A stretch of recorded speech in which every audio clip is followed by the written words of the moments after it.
L'affaire a mis en lumière les lacunes de l'encadrement du don de sperme en Europe. Un donneur danois, porteur à son insu d'une rare variation génétique qui augmente le risque de cancer précoce, aurait aidé à concevoir au moins 67 enfants en Europe, principalement en Belgique. 23 de ces enfants sont porteurs du variant, parmi lesquels 10 ont développé des cancers. Cette affaire a été révélée fin mai par la docteure Casper, biologiste au CHU de Rouen.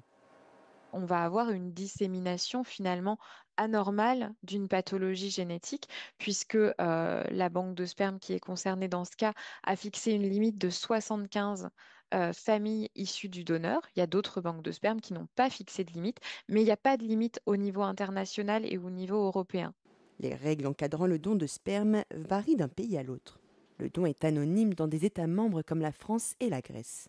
Dans d'autres pays comme l'Autriche, la personne née d'un don de gamètes peut avoir accès à l'identité de son géniteur. En Allemagne et en Bulgarie, les dons peuvent être anonymes ou non selon les circonstances. Aux Pays-Bas, il n'est pas anonyme. Par ailleurs, le nombre maximum d'enfants issus d'un même donneur varie de 15 en Allemagne à 1 à Chypre. D'autres pays préfèrent limiter le nombre de familles pouvant avoir recours au même donneur pour leur donner l'opportunité d'avoir des frères et sœurs. Un même donneur peut par exemple aider 12 familles au Danemark et 6 familles en Suède ou en Belgique. Les conseils nationaux d'éthique médicale danois, suédois, finlandais et norvégiens tirent la sonnette d'alarme. L'absence de limite au niveau international augmente le risque de dissémination de maladies génétiques et de consanguinité.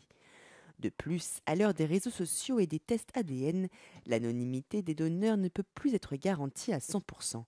Découvrir l'existence de dizaines de descendants ou de demi-frères et sœurs peut être plus difficile à gérer pour certains donneurs ou personnes nées d'un don.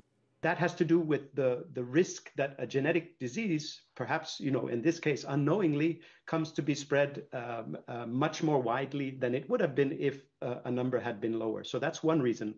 A second reason is now that we have all these genetic testing technologies and half siblings can find each other through the internet. And then finally, as I mentioned, the inadvertent meeting of a half sibling without knowing that they're your half sibling, of course, continues to be a concern for some. Aussi, ces conseils nationaux d'éthique appellent à fixer des limites au niveau européen et à créer des registres.